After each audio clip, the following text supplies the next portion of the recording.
Pertemuan ketiga mata kuliah assembler membahas mengenai sistem mikroprosesor. Materi ini perlu disampaikan kepada seluruh bersama mata kuliah assembler atau bahasa pemrograman rakitan untuk sebagai background atau basic dasar pengertian perangkat keras supaya nantinya pada saat mulai masuk di materi assembler Anda bisa membayangkan bagaimana struktur perangkat keras yang akan kita program.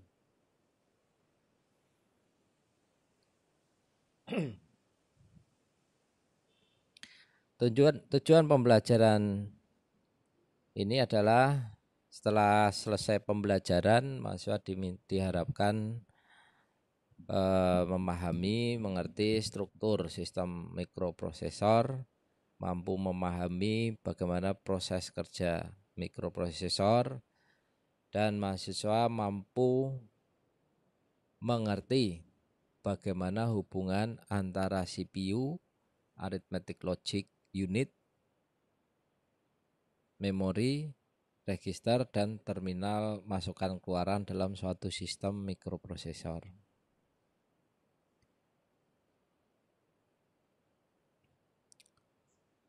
Overview untuk paparan hari ini adalah mikroprosesor, definisi mikroprosesor, kemudian sistem mikroprosesor itu apa yang dimaksud dengan bus data, bus alamat, ya, kemudian CPU, lalu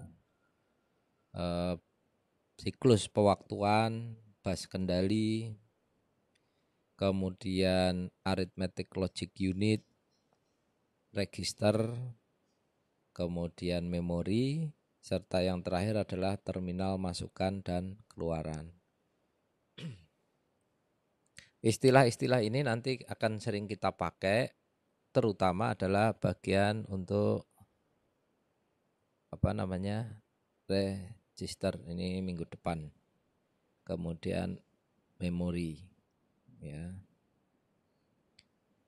Berapa mungkin ada masukan dan keluaran. Ini akan kita pakai terus. Mikroprosesor sendiri adalah suatu rangkaian digital, ya, yang terpadu dan memiliki dimensi ukuran yang sangat kecil. Mikroprosesor merupakan komponen utama dalam sistem mikroprosesor, atau Anda kenal komputer gitu ya. Kemudian dibagi menjadi dua sistem mikroprosesor, yaitu hardware yang sekarang ini kita pelajari, kemudian nanti adalah software.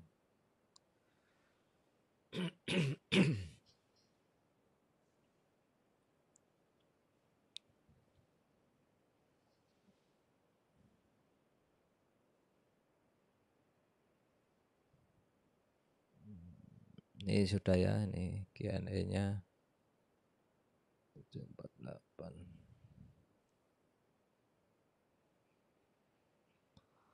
Sistem mikroprosesor secara umum terdiri dari 3 bagian. Nah, ini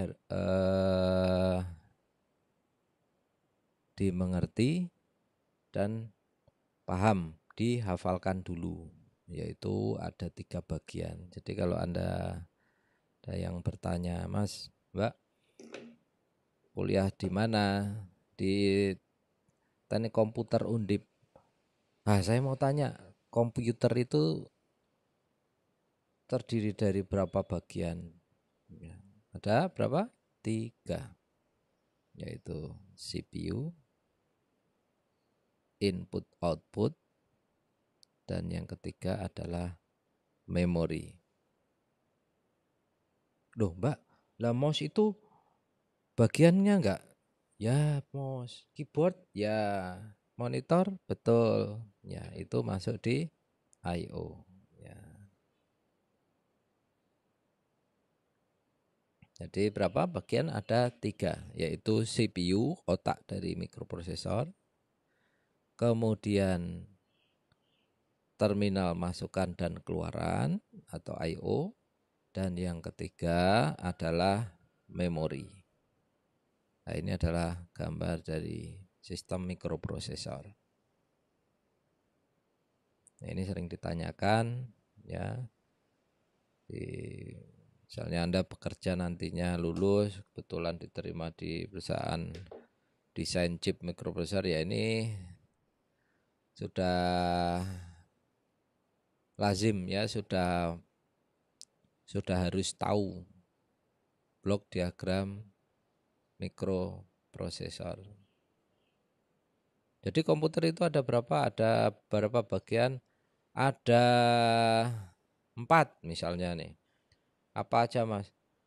Monitor, mouse, keyboard, dan CPU. Wah, mantap ya. Itu CPU yang mana? CPU yang bentuknya kotak itu.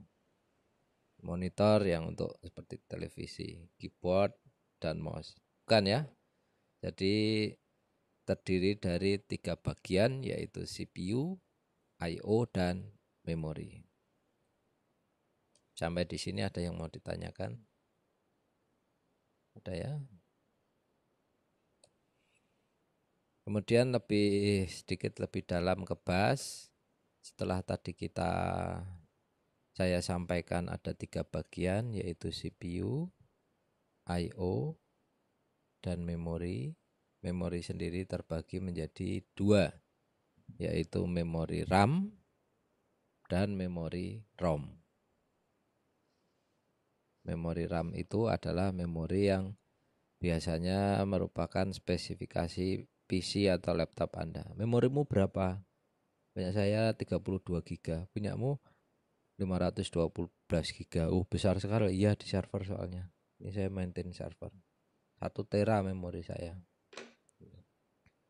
Kemudian kalau ROM ini adalah pada saat Anda boot up PC laptop ya, muncul ngitung memori itu inisialisasi dulu dan sebagainya. Lah program tersebut disimpan di dalam ROM atau kita biasa sebut BIOS, Basic Input Output System. Nah, itu tersimpan dalam unit memori ROM. Kemudian CPU. Kemudian ada pertanyaan, untuk apa? Apakah apabila tidak ada terminal masukan keluaran, suatu sistem mikroprosesor itu bisa bekerja? Hanya ada CPU dan memori saja. Ya, bisa ya. Dia masih bisa operasinya simpan. Masih bisalah beroperasi. Namun demikian, tanpa adanya unit terminal masukan dan keluaran, manusia atau lingkungan di sekitarnya tidak dapat menggunakan manfaat dari mikroprosesor tersebut. Ya, mikroprosesor digunakan untuk apa sih? Untuk mengolah data, ya. Data dari luar dimasukkan, diproses, kemudian hasil informasinya dikeluarkan lagi untuk siapa? Macam-macam, ya. Masukannya dari siapa? Macam-macam juga, keyboard, mouse, gitu ya. Sensor-sensor IoT, ya. Mic, ya. Keluarannya video, monitor, gitu ya. Aktuator, macam-macam. Nah, itu data dari masukan digunakan untuk data yang akan dimasukkan dilewatkan melalui terminal I/O.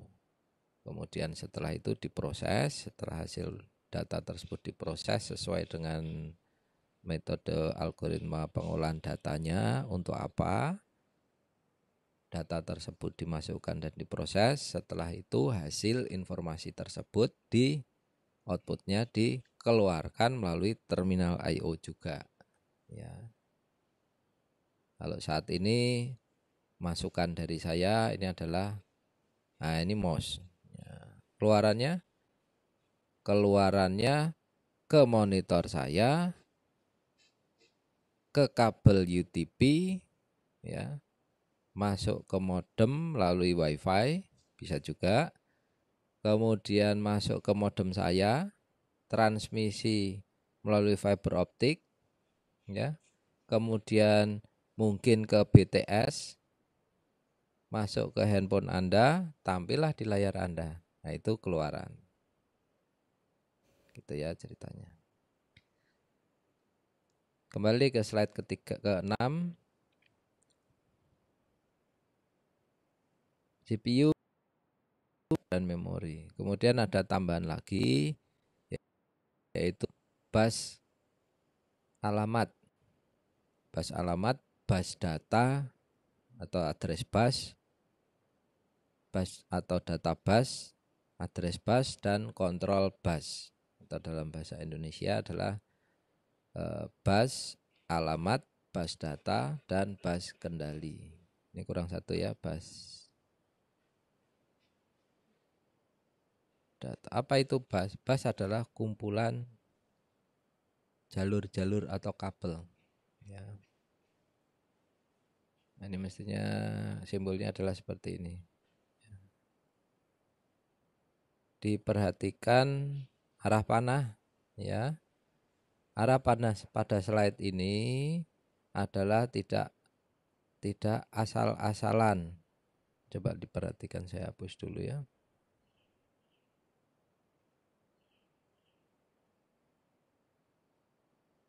Kita lihat.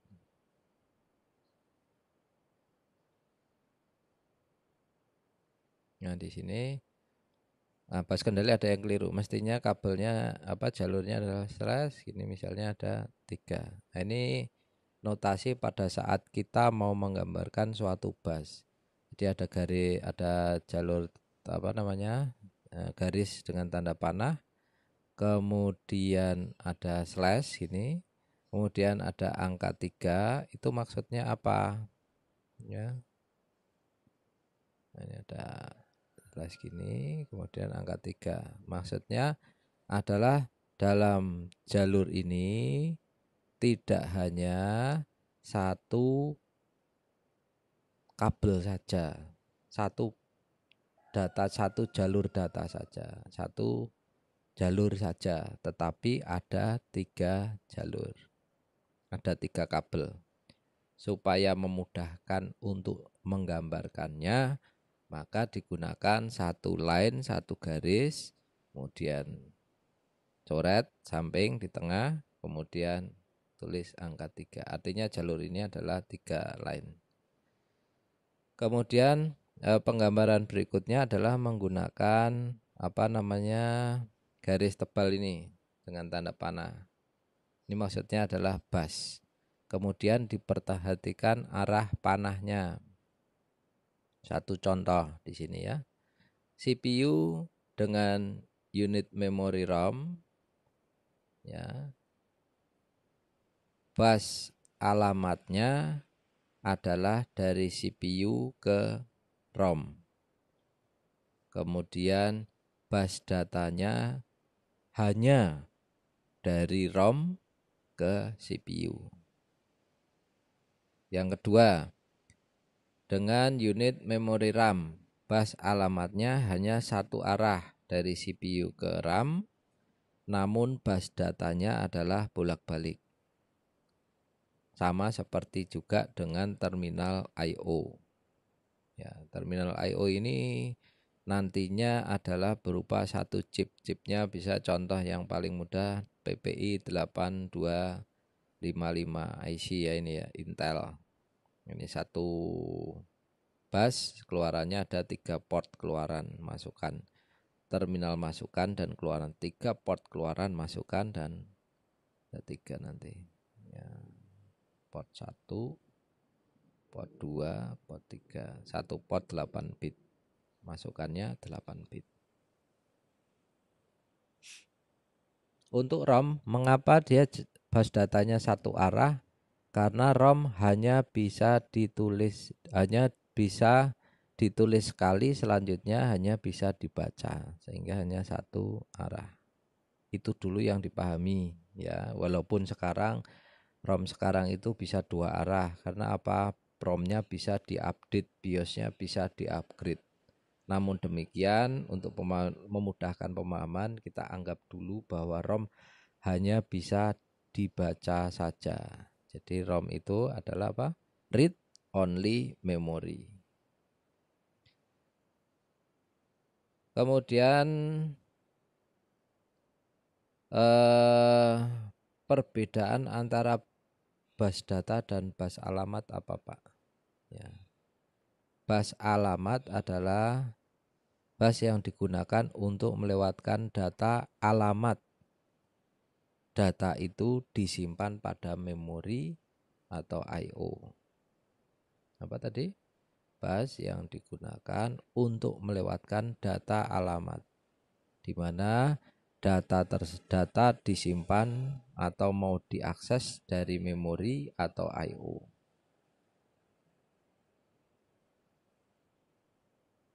Jadi ikuti ya. Lalu bus data apa? Bus data ini adalah bus yang digunakan untuk melewatkan data itu sendiri, data yang akan disimpan. Contoh analoginya untuk bus ini adalah seperti ini. Misalnya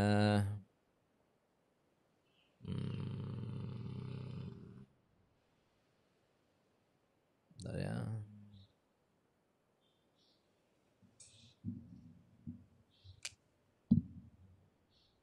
Kita punya satu laci gitu. Ya. Di mana tempat menyimpan, kita mau menyimpan satu bola. Ya. Ini laci 1 2 3 4 5 6. Address itu yang mana? Adalah ini 1 2 3 4 5 6. Bola ini akan disimpan di 4. Laci keempat. Nah, ini adalah lebar data. Gitu ya. Supaya apa namanya ini kita nih. Ini kakak minta tolong nih bolanya disimpan. Ini adik ya. Disimpan di laci nomor 4. Nah, dia menyampaikan melalui media transmisi udara. Kalau di sistem mikroprosesor harus tersebut apa? Penyampaian berita untuk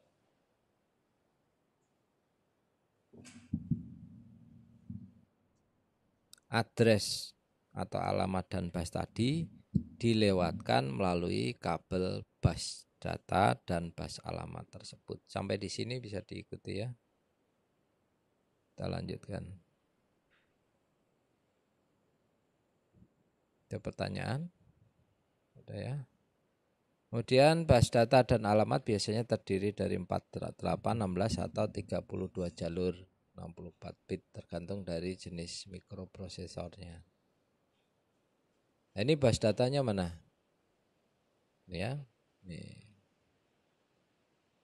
Kemudian bus address bus.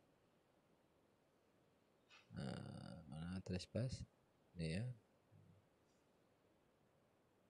Control bus. Nah, tidak disebutkan di sini. Nanti kita lihat. Sudah mulai ada gambar-gambar program counter, register address, data register, akumulator, ALU ya. Nanti kita kupas lagi. Kemudian masuk di CPU. CPU adalah berfungsi untuk mengendalikan seluruh kerja sistem mikroprosesor atau bisa disebut dengan control unit ya. Fungsi-fungsi mikroprosesor ini diketahui saja ya. Dipahami saja. Ya, mengambil instruksi dari data dan seterusnya. Ini akan lebih detail lagi di mata kuliah mikroprosesor. Kemudian fungsi mikroprosesor adalah fungsi pengendalian dan pewaktuan. Kemudian ada dalam CPU ada ALU, ada register, dan ada pengendalian pewaktuan atau control timing. Ini dikerjakan oleh control unit. Jadi di dalam CPU itu ada 3 bagian, yaitu pewaktuan dan pengendalian. Ini unitnya disebut dengan control unit. Kemudian ALU atau arithmetic logic unit. Yang ketiga adalah register. Jadi CPU terdiri dari 3 bagian, yaitu ALU, control unit, dan register. Sementara tadi sistem microprosesor terdiri dari berapa bagian? Ada 3 juga, yaitu terminal masukan keluaran, CPU, dan memori. Masuk ke dalam microprosesor terdiri dari apa? Microprosesor terdiri dari memori,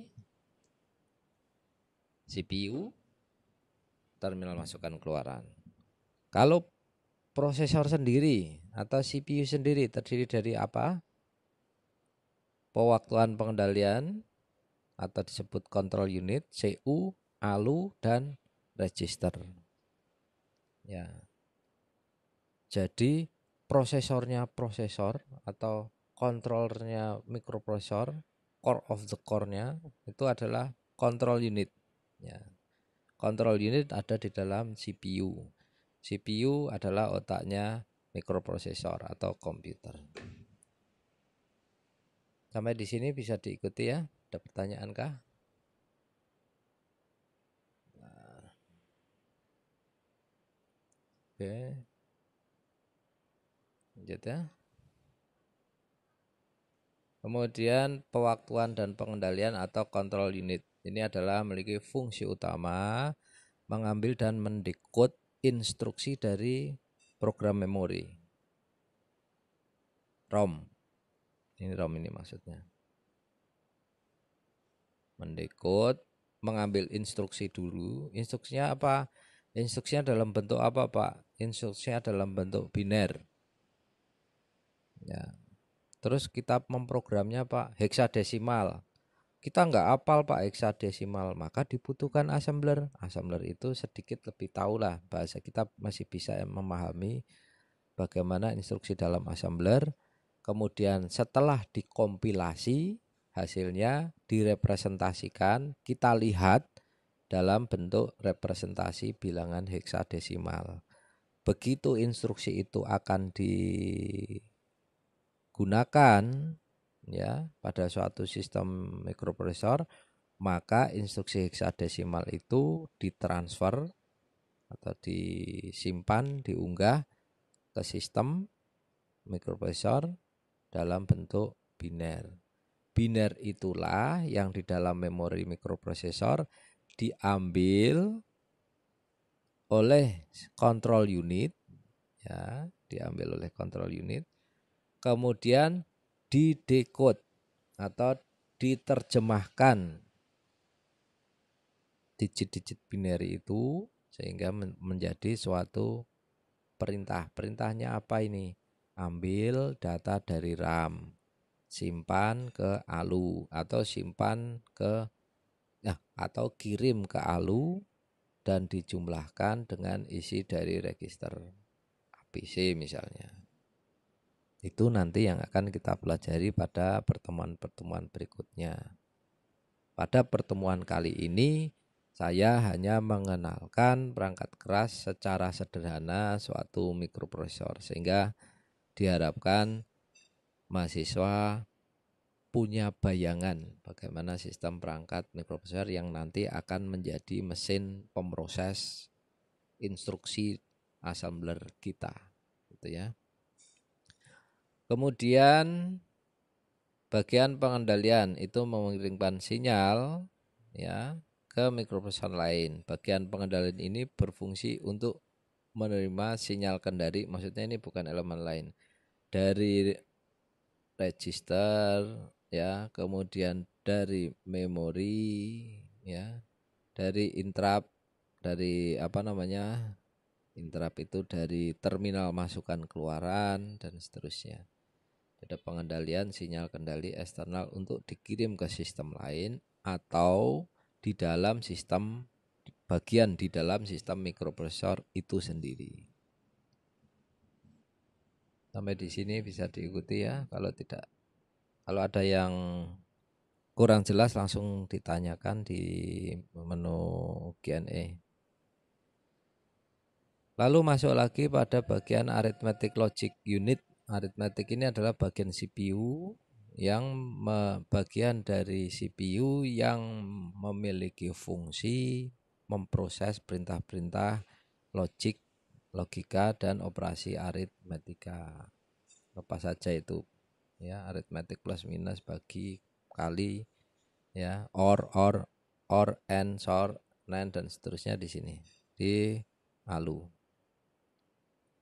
Kemudian setelah selesai ALU juga akan merubah status bit flag dari apa itu bit flag Pak? Jadi bit penanda suatu data dari hasil instruksi, dari hasil pengolahan data yang dikerjakannya.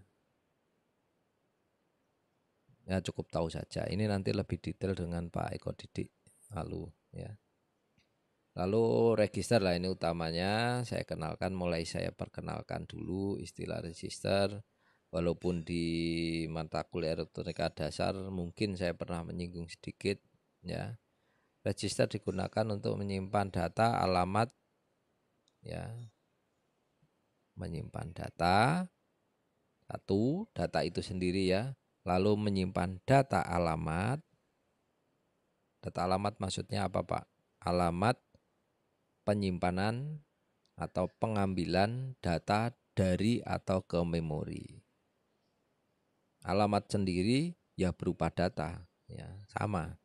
Hanya fungsinya sebagai penunjuk address atau penunjuk alamat di mana data itu disimpan. Kemudian kode instruksi adalah data juga, tapi data tersebut merupakan kode. Ya, kode apa? Perintah. Yang dia punya fungsi perintah itu. Fungsinya apa? Macam-macam ya. Nanti kita lihat. Kemudian menyimpan bit status dari hasil operasi ALU, dari hasil operasi mikroprosesor. Ini adalah fungsi register. Saya kira sudah cukup penuh ya, sudah cukup agak liar gitu ya, agak pusing dikit ya membandingkan data alamat, kode instruksi, bit status dan seterusnya. Tetapi ini harus saya sampaikan kepada Anda supaya Anda bisa membedakan antara data, alamat, kode instruksi dan bit status. Walaupun pada prinsipnya semuanya adalah bentuknya ya data, 8 bit, 16 bit gitu ya. Sehingga prinsip dari register pada mikroprosesor adalah sama, namun bedanya apa? Dalam struktur registernya saja. 68 HC11 Motorola, ya Zilog 80, Atmel, AVR, ya prosesor Arduino dan seterusnya itu sama fungsinya, namun demikian struktur penamaan registernya, struktur fungsi registernya dan penamaan registernya saja yang berbeda.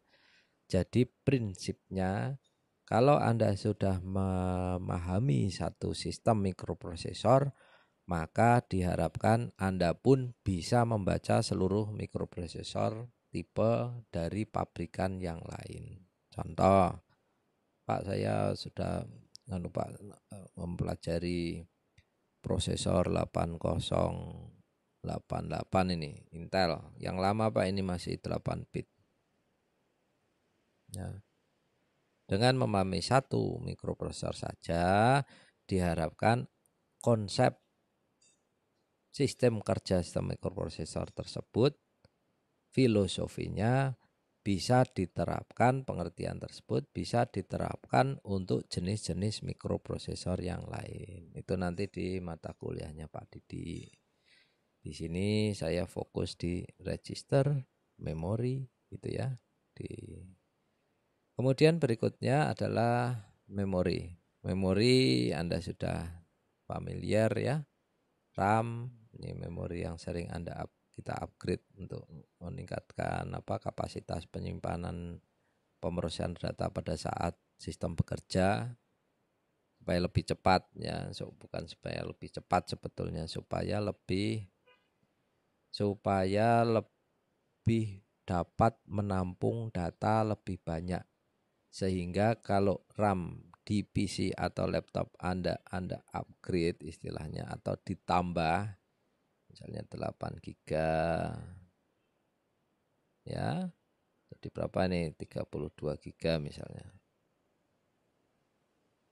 maka diharapkan ya program aplikasi yang dijalankan secara simultan dalam PC Anda itu lebih banyak dan lebih cepat. Kok bisa lebih cepat, Pak? Misalnya 8 GB ini hanya bisa menjalankan MS Word ya. Kemudian Excel, terus satu MATLAB nih. Nah, 3 saja ini sudah lebih dari 8 GB. Terus sisanya diletakkan di mana kalau kapasitas belum sistem operasinya? Diletakkan di hard disk yang difungsikan sebagai RAM oleh sistem operasi. Ya, virtual paging. Di memori yang menggunakan hard disk ya, yang difungsikan sebagai RAM. Sehingga apa? Sehingga sedikit lebih lambat dengan menjalankan Word, Excel, MATLAB secara bersama dengan memori 8 GB. Kalau gitu saya upgrade, Pak, supaya tidak perlu lagi akses ke hard disk. Oke, 32 GB. Oke, 32 GB sudah bisa menjalankan 3 aplikasi ini tanpa harus menggunakan memori virtual hard disk ya. Seluruh program yang running di-load ke memori RAM ya. Sehingga operasi-operasi yang terkait dengan hard disk hanya pada saat menyimpan data, proses lebih cepat gitu ya. Nah, itu kenapa memori dibutuhkan untuk di-upgrade. Sehingga muncul sekarang untuk mempercepat supaya tidak lemot, itu biasanya kawan-kawan itu menggunakan hard disk yang bukan hard disk lagi tapi SDD ya. Jadi di sini untuk sistem operasi di sini, kemudian aplikasi-aplikasinya ada di hard disk kedua. Jadi,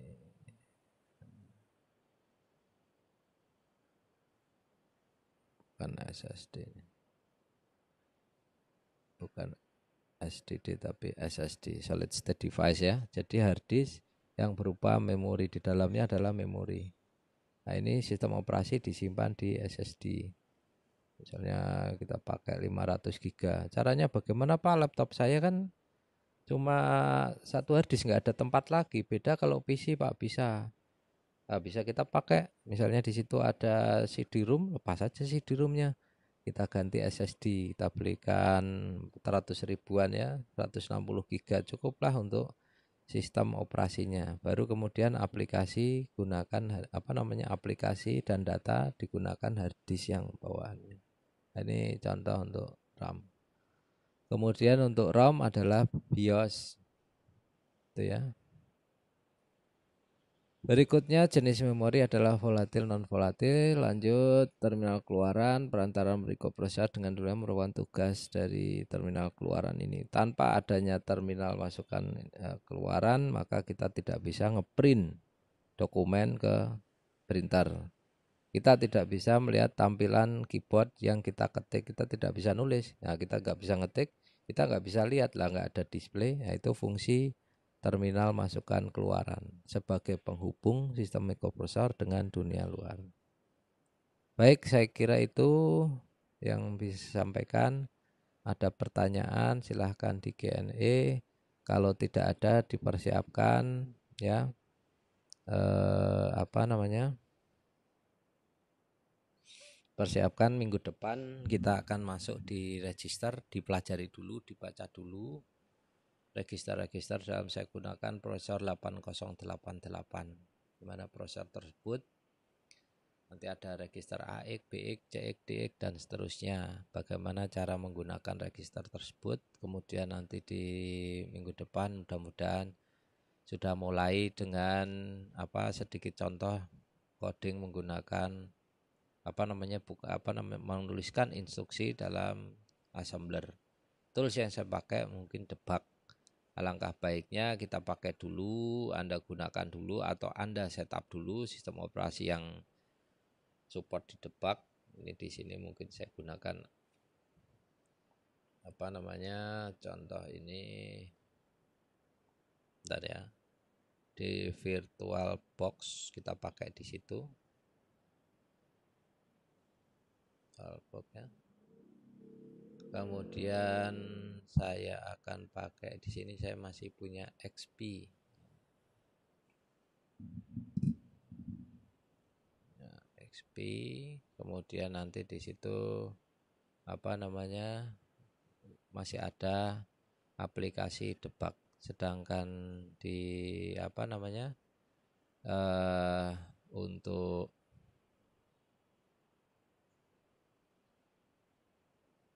untuk sistem operasi sekarang saya belum lihat ya, Windows berapa, Windows 10 itu masih ada tidak aplikasi debugnya. Saran saya ya, Anda cari dulu image untuk XP, jalankan di VirtualBox itu dulu untuk persiapan minggu depan ya, kita gunakan debug. Baik, saya kira itu mungkin yang ada yang mau ditanyakan.